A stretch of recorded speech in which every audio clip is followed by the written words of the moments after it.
Well, good morning, everybody. Welcome to the Energy Realities Podcast. We have got an action-packed show today, and I'll tell you what, I've got two of the fantastic guests. My name's Stu Turley, President and CEO of the Sandstone Group. I've got Tammy Nemeth. She is the head cabano over there at the Nemeth Report over in the UK. How are you today? I'm doing great, thank you. Still waiting for some sunshine. Oh my goodness. Well, It's you're raining. all nice and cheery and ready for a Monday morning. So that's a great thing. What time is it there in the UK? It's 2:00 in the afternoon. Oh, you got up at the crack of noon. I like it. Yep. And then we have the David Blackmon. I mean, not only is David Blackmon a legend in my mind, he's a legend in his own mind. And you can find David on blackmon.substack.com. He's on the Forbes contributing author. He is a man about town. Welcome. Thank you. Yes, I'm happy to be here. It's a lovely day in Texas.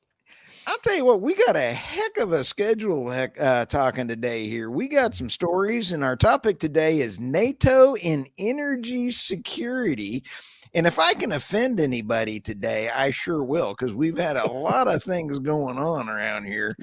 And but, you know, we did have, Tammy, what are some of the things that you've got two things that we want to talk about here up first. You had an excellent article on energy security that you had thrown into the chat here and NATO. But let's set this up for our team coming around here. And as we're talking about this, NATO, for anybody that wasn't watching the news last week, was hanging out in Washington, D.C. with our brain dead president. And he introduced President Zelensky as President Putin. Can you guys believe that? That's such a classic Joe Biden thing. It's the most believable thing ever. What I think is interesting is that he can't do anything without reading off a teleprompter, which tells me that whoever programmed his teleprompter put that in there. I wouldn't be surprised. Ooh, conspiracy theory. No way, Tammy. No way. Yeah, I happen to have a clip of this, so let's take a listen and watch this. President of Ukraine, who has as much courage as he has determination. Ladies and gentlemen, President Putin. President Putin. We're going to beat President Putin. President Zelensky. I'm so focused on beating Putin, we got to worry about it. Anyway. Yeah, we got to worry about it, all right. Yeah. What an embarrassment. And I have another clip of him, of Putin, of Zelensky going, as an American, I am embarrassed for this idiot even speaking on my behalf. I feel your pain. I feel your pain. And have for 3.5 years. So anyway, back to the story here. What does NATO and energy security, Tammy, got to do with things? Well, you know, it's interesting because NATO seems to always be looking for a reason to exist. And the war in Ukraine has certainly bumped up its raison d'etre, I suppose, to some extent. Yeah. And what I found really interesting about this year's communique, so every year or two when they have these meetings, they put out these communiques of the different paragraphs or points that they're all going to agree on working towards or whatever during the year, sets out the sort of core blueprint for what NATO's actions will be throughout the year. And if you look at last year's, there was like 90 paragraphs, 90 points, and a huge one on climate, a huge one on women, and all these other things. And I mean, 90 paragraphs of really blather in the middle of a war. And so this year, what is so striking, the communique only had 38 points, and almost all of them were related to security. There was one very small paragraph near the end on climate, and it was significantly smaller, like a third the size of what it has been over the past couple of years. And I think that's very telling on where they're seeing this shift go. So last year, it was almost like, our collective security, we need to worry about these other things like climate and getting off oil so we can thwart Russia and all this kind of thing. But this year, there's a real marked difference. And there was even a stronger statement about energy security that hasn't been included for a little while. Wow. So I thought that was quite fascinating, especially in the 2024 one where it says energy is a critical capability enabler to NATO's core tasks and military operations. We're committed to ensuring secure, resilient, and sustainable energy supplies, including fuel, to our military forces. Now, why would you even need to say that? Yeah, I mean, come on. As they're stretching out in our military is wanting to put solar panels on submarines. Good grief. And tanks, right? I And mean, that was tanks. what they were talking about a few years Yes. ago, is putting solar panels on tanks, which is crazy. Yep. Yeah, David Yeah, had well, a few I mean, energy it's absurdities with that. yeah. I mean, given the facts of history, such as the only reason the Allies won World War II is because we were able to keep our supply lines for diesel open to fuel our tanks at the Battle of Yeah. the Bulge, and Hitler was not able to do that. That turned the whole war on Yeah. that critical piece of things. It's kind of Nothing's why the changed. German soldiers traveled with siphon hoses. Right. Yeah. Yeah. And none of that's changed. Okay. I mean, it's the absolute most crucial aspect of fighting a ground war anywhere in the world is to be able to keep your supply chains for fuel open and food. So, I mean, I'm glad NATO has decided to prioritize that again over its DEI and ESG goals. And that's really nice, and it makes me feel just a little better about being in that alliance. Well, Which I don't know, because one of the other major things they talked about this conference, women and DEI. So well, of course, I mean that's de rigueur. It's a requirement. Otherwise you're going to have a bad media day with the New York Times and the Washington Post. So they have to do that. But just at least they're able to talk about what's really vital in terms of international defense. The truth about NATO is that its reason for existence ended in 1990, and had the NATO countries and the United States made a real effort to do some outreach with Russian leadership at the time to establish firm relationships and alliances on areas of mutual interest, NATO would no longer exist, and it probably should no longer exist, and the world would be a lot more peaceful place. Instead, what happened, despite the promises made by President George Herbert Walker Bush in 1990 that the United States would never support the eastward expansion of NATO in order to ensure Russia's feeling of goodwill. Instead, what happened is an endless effort to shift the borders of NATO eastward until now we're butting right up on the Russian homeland. Okay. And you can call me a Putin lover. I don't care. I'm immune to that crap. I don't love Putin. I think he's a war criminal.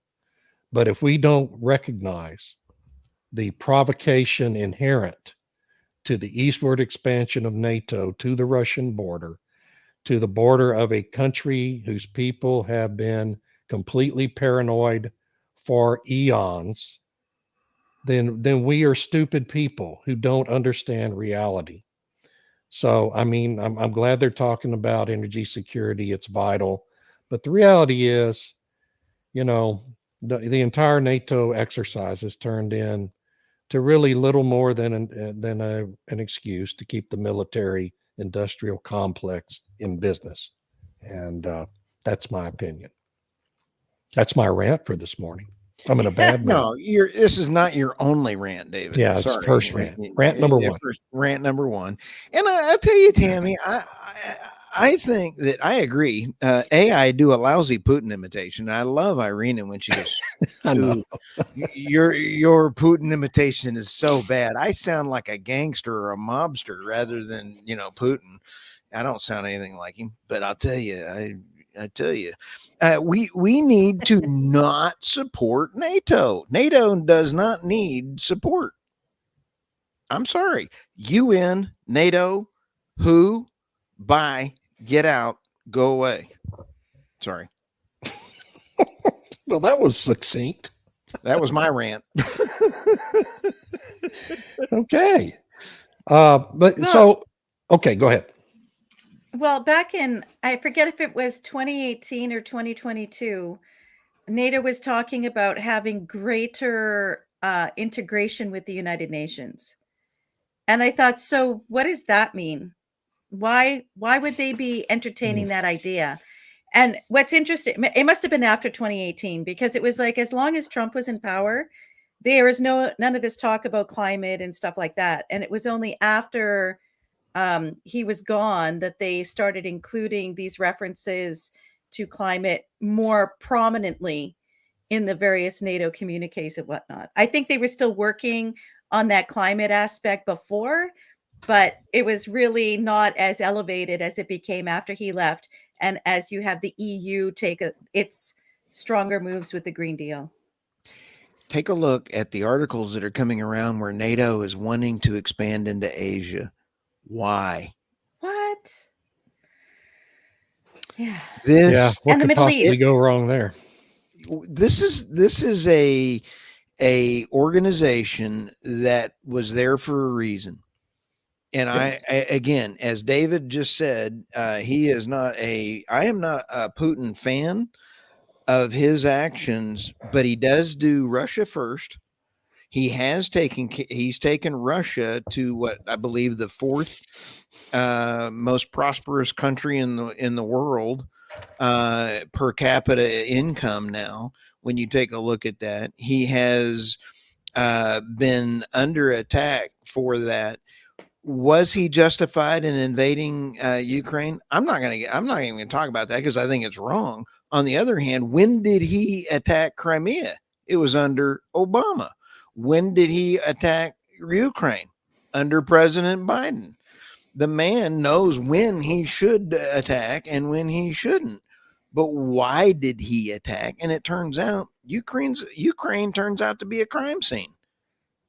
I mean, there is so much corrupt country in Europe for sure, and has been rated so by going back to the U.S. Yeah. So to kind of loop this back to energy security, I think what's interesting is that it's almost like energy reality has kicked in. This is the point of our podcast, is to talk about energy realities. And I feel like they got slapped in the face with the whole energy reality aspect, where it's like, if we want to escalate the conflict between Russia and Ukraine, and everything points in that direction, then we need to make sure we have secure oil supplies, as you mentioned with World War II. And even what's interesting, if we go back to Vietnam, one of the terrible aspects of the OPEC embargo, the OAPEC embargo, was that they were preventing oil and fuel from getting into the Vietnam theater of war. Yeah. And this was like a huge crisis, of course, because it's like, we're going to have to divert domestic supplies in order to ensure that the war operations in Vietnam can continue. And so we need a quick settlement and so on and so forth.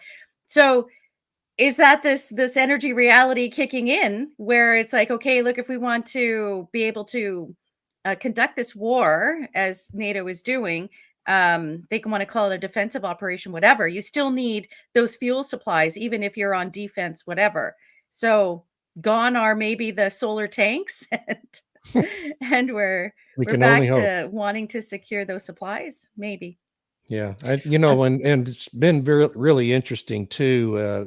If you look back at the history of the Ukraine war, as soon as Putin invaded, the United States and NATO and EU began implementing these sanctions, a lot of which were designed to kill the Russian economy and go after its ability to trade oil around the world, which is a significant piece of its income. Those sanctions have completely failed. Putin found ways around them with India and China and other willing trading partners who are part of BRICS.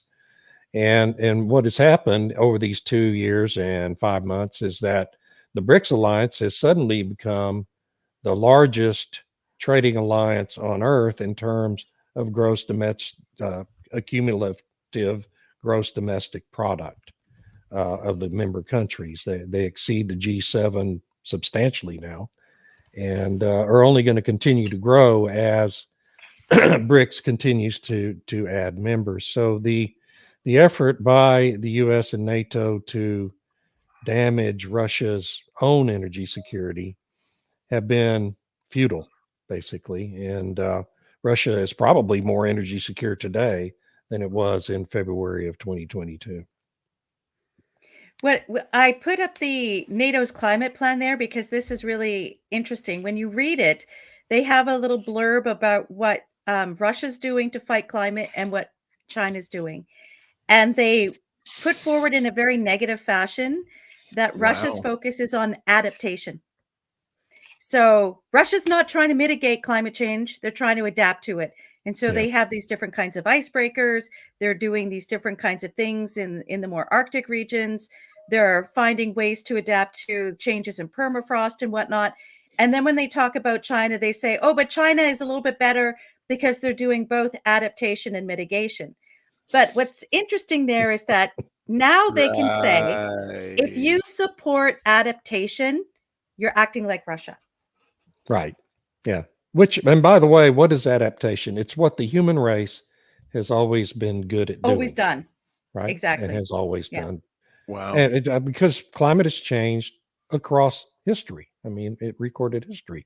It's constantly been changing, and human beings have been constantly adapting to the change and mitigating damages from the change. And obviously, if we're going to spend 200-300 trillion dollars over our concern about plant food in the atmosphere, what better way to allocate it to try to change the climate, to pretend we have a thermostat to change to control the Earth's temperature, or to spend it on mitigation and adaptation? I mean, it's a no brainer.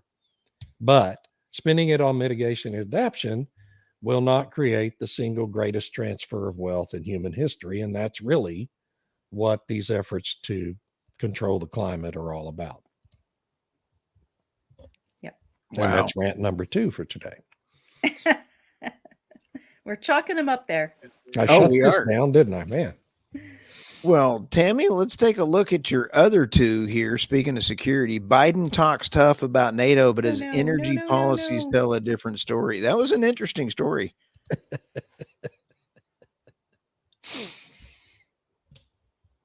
Tammy, are you there? Oh, no, we lost Tammy. Tammy froze up. Okay, quick. Now we can talk about what we wanted to talk about. It's moving. She's had a disruption of service there.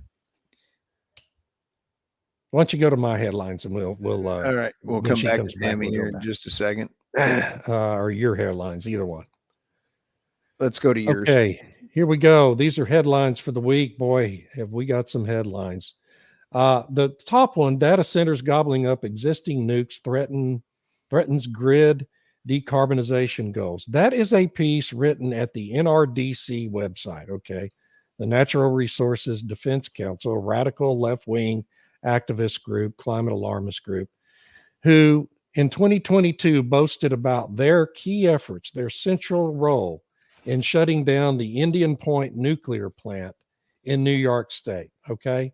And now, 2 years later, they're publishing this story expressing their concern that the rapid growth of data centers is suddenly threatening to secure, or they're going to hog all the generation capacity of the existing nuclear plants in the region. So this is one of the clearest examples of climate alarmist hypocrisy ever written at the NRDC website. I urge you all to go read it. The second one, BP wins a key ruling, City of Baltimore climate change lawsuit. This is a lawsuit that is one of dozens of lawsuits filed by cities around the United States attempting to win big judgments, financial judgments against oil and gas companies for allegedly causing negative impacts from climate change. This is one of the biggest decisions in that lawfare effort that's being coordinated by a few big plaintiff attorney firms, and good for BP for winning that. Chevron was also involved in that suit, along with several other plaintiffs. And then the last one. Do you think that they'll take whatever the judge has ruled on that and then rejig some of the other litigation that's being put forward? Yeah, I mean, it sets a precedent. So we had and one of the key aspects of the decision in the Baltimore case is that the judge in the case, who is a state district judge, not a federal judge, this case had already gone to the Supreme Court once and got shot down. And so now they're trying to crank it up through the system again. But the state judge in making the ruling also referred to a similar judgment that had been made a couple of years ago in a similar case in New York City, and another one that had been handed down in New Jersey. So we're seeing a trend develop here now, shooting down this lawfare effort being mounted by the same people like the NRDC, the whole climate alarm lobby in the United States that has billions and billions of dollars to spend on stuff like this. Then the last one, of course, is about the Sunday's assassination. It's really kind of off topic, but I think if anyone wants to read about the failings of the Secret Service to protect presidential candidate Donald Trump Saturday in Pennsylvania, that's a story at Politico right now that details a lot of the complete, utter failure of the Secret Service to do its job in that. Anyway, that's kind of off topic. There's a lot going on with that one, I'll tell you. Yeah, there is. Tammy, before you decided to freeze up and sorry, that was pretty fun. We were talking bad about you. Of course, the recording is there, so you can go back. I'll have to have a listen. Biden talks tough about NATO, but his energy policies tell a different story. Yeah, that was a great story where it talked about the LNG pause and how this impacts the security of Europe, because the United States, by having that pause on LNG exports and whatever, that was all LNG that was going to head to Europe and to parts of Asia. And the article also cited a report that was recently done out of a think tank near Berkeley, where they kind of crunch the numbers to see what the sort of emissions profile is of American natural gas versus other imports that come into Europe, and also the potential environmental impacts of displacing coal. And it's actually a positive report, which was surprising. But it would be interesting to see that data compared with, say, the UK natural gas or Canada's natural gas. But Canada hasn't entered the European market yet, of course, because we don't have a pipeline that goes to that part of our country. But the new one should be putting natural LNG onto the Pacific side of the global market, hopefully soon. So that was a really great story. And then the food security one. So this was an article in the Telegraph on the weekend. So within 3 days of Ed Miliband having taken over the energy department in the UK government, he immediately reversed. There's 3 major solar projects in the sort of east central part of England that had been rejected by councils because they were huge and they were designed to take up arable land that currently has crops on it. And he reversed those decisions and said, nope, we're going forward with the massive installations. And so the author was arguing that this is going to jeopardize the UK food supply because he wants to basically approve, if you have an idea for a solar farm or a solar project, he'd be happy to approve it. So there's significant concerns in the UK over what this means for food security because, Wow. England isn't a really huge place and it has a limited amount of arable land, and now they want to install solar installations on this arable land. So that presents a future problem for the UK. I saw an article this morning that came around that says Secretary of State of Energy has approved the construction for 3 major solar farms. Seneca, Suffolk, Cambridgeshire, Gate, Burton, Lincolnshire, and Mallard Pass in Lincolnshire and Rutland have all received consent. It'll be 500 megawatts at Gate Burton, and Mallard Pass will be 350 megawatts. Yeah. And again, it's one of these contradictions of the Wow. environmental movement, because if you look at what actually happens to the soil underneath these solar installations, it's not good for biodiversity. As much as they say it has limited impact, I've seen other studies that indicate otherwise. You mean the sheep don't like it? It's not the sheep, it's the weeds and the lack of heat in the soil, Right. because if you have the solar panels there, it's preventing the sun from going there. So there's different aspects of the soil that are affected by that lack of sunlight. So Oh, cool. Well done. So we did that one, yeah. All Poor right. Irina on holiday. All right, Irina. We should have had a picture of a tomato growing or something. Yeah. There you go. These are my stories again. Here's where I found this very interesting. And again, the tragedy that is our political system in the United States is pathetic. And Trump, there is a lot coming out on that. We won't go into it on this podcast, but 3 Mile Island, I found this article absolutely hilarious from the standpoint that 3 Mile Island was the site of the worst nuclear disaster. Now, AI energy demands might turn it back on. I heard a few activists' head pop when I read that story. In 1979, a partial meltdown of the reactor at the 3 Mile Island nuclear plant at the Saskatchewan River in Pennsylvania brought nuclear fears to life. The Washington Post that Constellation Energy, which owns the 3 Mile, is considering to restart the unit number 1. So here's what's interesting to me about that headline. It was the worst nuclear disaster in U.S. history, and everyone needs to understand that no one outside that site got a dose of radiation above what they get when they microwave a cup of soup, and no one died. No one died in America's worst nuclear disaster. Exactly. I love nuclear.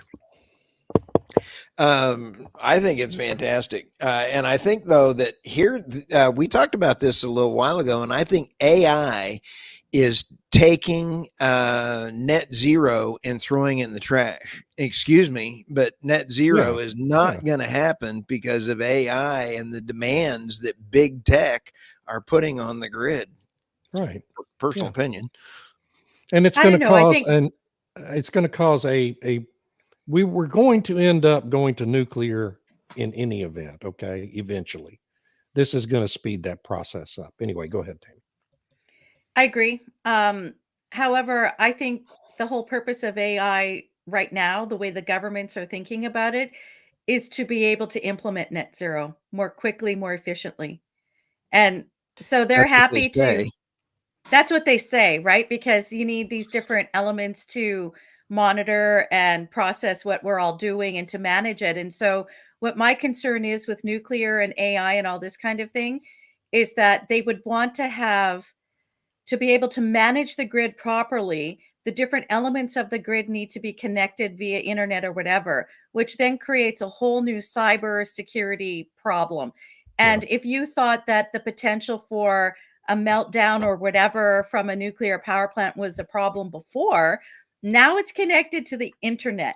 And, you know, bad actors, and there's a lot of them out there, some of them funded by governments who aren't friends, could, you know, do some really terrible things, causing a meltdown. If you shut down a coal power plant, okay, you shut down the power in that area. But if you somehow affect a nuclear power plant, I would want to see what kind of protections that the grid operators or whatever would have in place in order to prevent that kind of thing from happening. And I don't know if I would trust them to be able to do that. So, and I would say build more coal. Oh, me too. Totally. Absolutely. Robert Bryce, who is a great human, by the way, just put out that we had an increase of 7.5 times more natural gas plants than anything else coming online because of AI. I believe it. Yeah.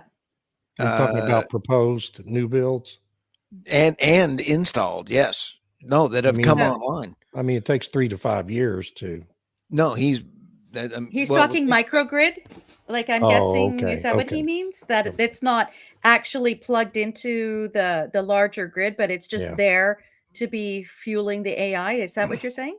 I'll go look at the article, but natural gas plants are coming online like you wouldn't believe. It's the only reason that the EIA has said that the United States reduced its net zero emissions in 2023 was because of our pulling down of coal plants and installing of new natural gas plants. Yeah, I mean, that's been the trend for 15 years now. It's the only reason we've been able to exceed our goals as a country. We've done more than any other country on earth, thanks to fracking and natural gas. Jeff, I love your comment. This is me. Again, this is me listening. I'm going to show a video here, Jeff, of me thinking or listening from the government.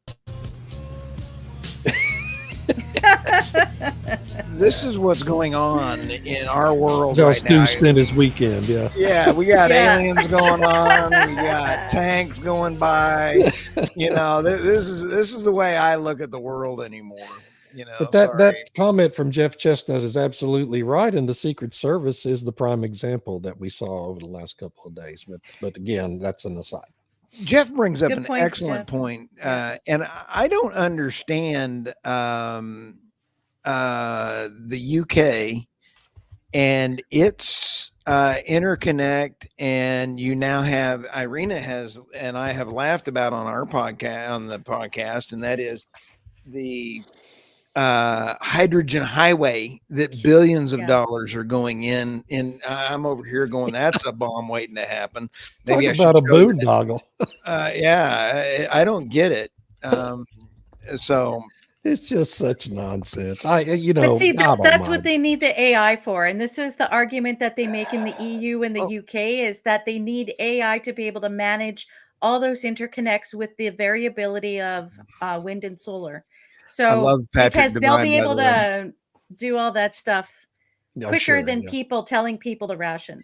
I got two comments, Tammy. I love Patrick Devine. We love Patrick. Hey, rock star. Simply has outsourced all its emissions. China went up 220% last year in their net zero emissions. 220%. And I love Patrick too, but I would dispute that. I think the U.S. has actually really eliminated a lot of emissions. Yes, but by deindustrialization, we've shifted some to China, but we've also substantially cut overall emissions with our efforts in the U.S. I think the UK is a little different, and Germany as well. Yeah, I'm not sure the You're UK throwing down and a Germany gauntlet on Tammy. You got to back that up. Sorry, Tammy, but show up with some receipts. I mean, it's true. The UK is terrible. A huge waste of time and effort and money. I mean, they're talking about green steel and that they're going to throw more money at Tata for doing green steel. Yeah. What Yeah. is green steel? Tell me. Where you're, instead of using coal power or natural gas to do for the plants, you use electricity and hydrogen. It's I went mean, to if you look Oklahoma at State University, and even I can realize that that's stupid. It's yeah, but they're doing incredibly that in stupid. the EU and the UK, and Yeah. Canada's looking at how to do that, and it's, you know, so it's all part of the transition plan is to take the Thermodynamic emissions out of steel. But matter. I think China will just ship it. It's heavy, but they'll Of ship it. course. Yeah, of course. Oh, they're Of going to go over course. there with a little magic wand and go, here's this that was made with coking coal out of a furnace and blast fired, and go, it's green. And then they're going to charge extra money because this magic hand, watch this magic hand, you're now green. And Yeah. so that steel is going to identify, even though it was made with coking coal and really, really bad. And then they're going to go, oh, you're now green. You identify as a green steel.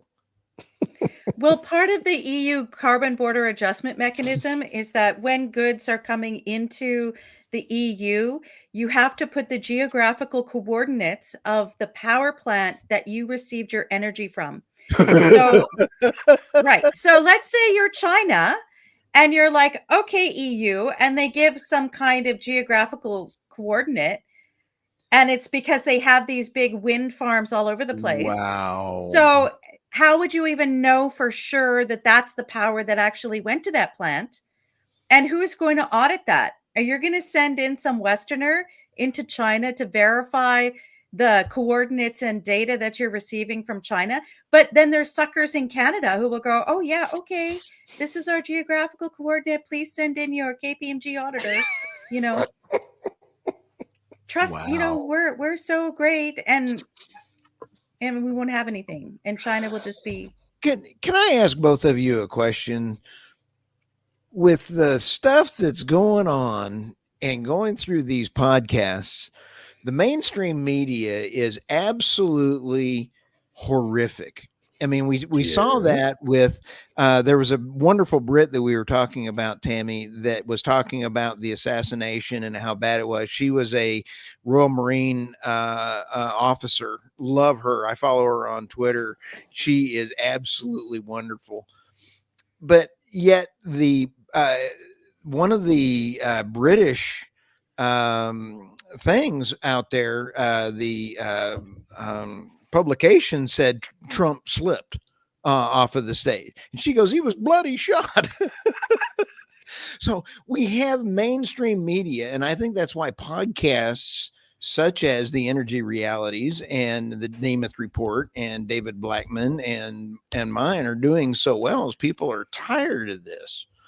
Where would you both have guessed that we would be in this energy hypocrisy and world that we're in now with so much target rich material? Who could have seen this coming? Yeah, no. So, but here's the good news. Here's the good news. Once the United States comes to its senses and changes out this administration for a Trump administration and shifts gears and changes direction on energy and climate policy, the rest of the world is going to have little choice but to follow. And that's what's going to happen. Now say that again. Once the United States, Donald Trump, he's not a certainty, not a shoo-in, but it's very likely now, right, that this election is going to go his way. And when that happens, United States direction on climate and energy policy is going to go a different direction too. And that's going to cause all these other countries that are currently going through this hysteria about plant food in the atmosphere to go a different direction as well. And it's going to have a profound impact on all of this. And you can already see people starting to prepare for that eventuality. So maybe Biden will find some way to win, and like he did in 2020, but the odds just went way down on that, and so If that's he's going to still the have candidate. profound impacts on energy policy. Good for point, everybody. Tammy. Well, I think the odds went way up on that, him staying Yeah. as the nominee too. Unless Hillary gets involved. Well, there's always that potentiality, yes.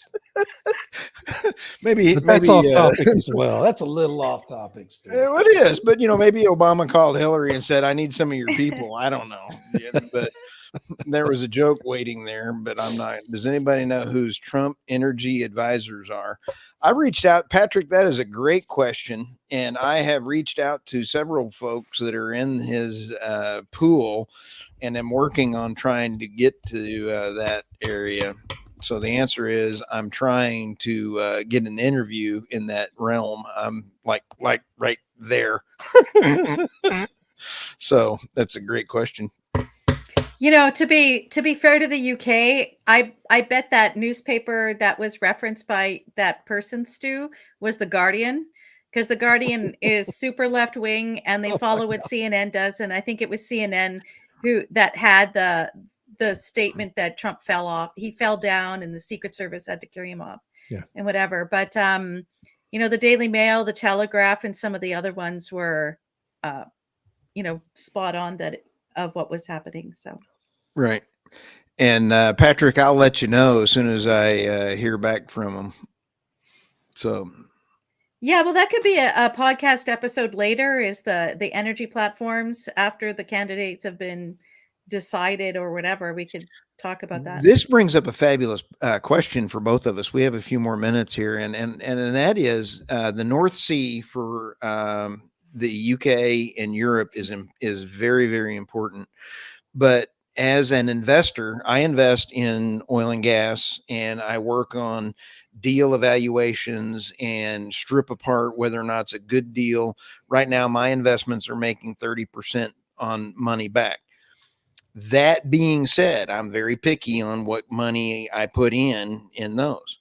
We need to watch our money. So when you sit back and take a look, is the North Sea, now they're going to block drilling, and now they're saying that they're not going to block drilling, and they're going to come back in. I saw 2 or 3 articles over the weekend were saying that they were now blocking or not blocking, and then now they're denying it. The UK needs their North Sea real bad. North Sea's blocking. He's blocking it. Yeah. He's blocking the North Sea new developments, but they'll allow the current ones to continue. They need a $1 trillion just to make up for that North Sea oil and in green energy, and it ain't going to happen. I mean, I know, and instead they're importing it from Norway, Norway's side of the North Sea. It's stupid. It's stupid. I'm sorry. Again, I mentioned this earlier on the podcast. I went to Oklahoma State University, and I still realize that it is incredibly stupid. Well, what's going to happen if you tell these big companies that are involved in the North Sea that you can no longer further develop your prospects? They're going to start selling them to smaller companies. I mean, that's the intelligent business thing to do. And so you're going to get an entirely new set of players who are a lot smaller, a lot less well capitalized. And it's just all going to end up playing out. And David, you brought up a great point, and that is Michael Tanner, my partner and cohort in crime on the Daily Show. We've talked about the Shell and BP and others moving to the U.S. and being listed on the New York Stock Exchange and getting out of the windfall profit taxes that are being hammered on them.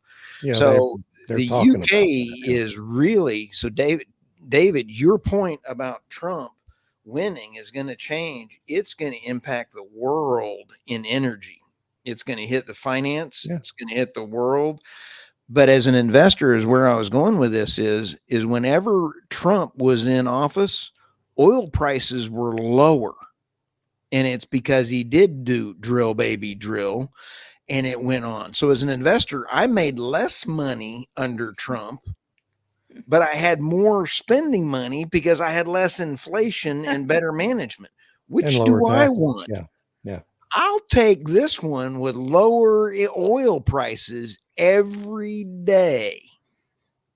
Yeah. You made an interesting point about the smaller entities taking over from the larger ones, especially with the ridiculous windfall profit tax that they're increasing in order to subsidize GB Energy, Great British Energy. And it's unclear precisely what form GB Energy is going to take. Is that maybe one of them? Well, they'll take over the management of those assets using the windfall tax money from the existing players in order to buy them out or something. Who knows? That's possibility. My understanding though is that they want to invest more, take taxpayer money, take company money, and then spend it on wind and solar and batteries. Wow. Sounds like something a bunch of communists would do. So it fits right in. Yeah, with and they have labor. Mark Carney helping with the Yeah. investment side of it because they're creating this big infrastructure fund. You know, And of course his company, Brookfield, it buys into infrastructure. I'm sure there's no conflict of interest Oh, there. of course not. Yeah, no possible way. No possible way. Uh-oh. Patrick, if Trump releases restrictions on Yellowstone pipeline, the U.S. and world could see benefit within a short time. I don't know what Yellowstone pipeline is. Does he mean Keystone? Oh, well, I think Keystone's dead. They pulled the pipe up out of the ground on the Keystone project. Yeah, it doesn't take much to put it back in. I wonder if Patrick, were you watching that special of Yogi Bear and Boo Boo? Hey, Boo Boo. I don't know what you're so yeah, let's. I'll do some research though, Patrick. Send me an email, Patrick. Anyway, he meant Keystone. Oh, okay, meant Keystone. Yeah. Well, but that's a problem because when Biden canceled that project, they'd already built about half of it, actually more than half of it, and on the Canadian side in particular, yeah. But also a lot of it in the U.S. side as well, and they pulled the pipe out of the ground. So maybe those rights of way are still intact. I don't know. Here's my 2 cents. President Biden, Chowderhead Biden, he on his first day in office killed it. Why did President Biden kill the pipeline? Off to the NRDC and all these other. I think there was something else to it. And Warren Buffett, who would have profited from the Keystone pipeline?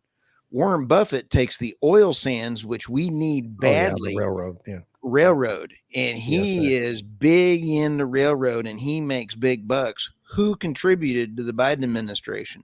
So I don't think this was necessarily placating to his base. It did. It worked out nicely. But I believe Warren Buffett was one of the key reasons. No, I think it was Center for American Progress. That was one of their key platforms, was to get rid of Keystone and John Podesta Group, Neera Tanden. So Podesta's a dangerous individual. Right, and he's now replaced John Kerry as the climate czar, whatever. And Neera Tanden is a senior policy advisor in the White House and has been since day one. And yeah, they were trying to get her to be head of the OMB, wasn't it?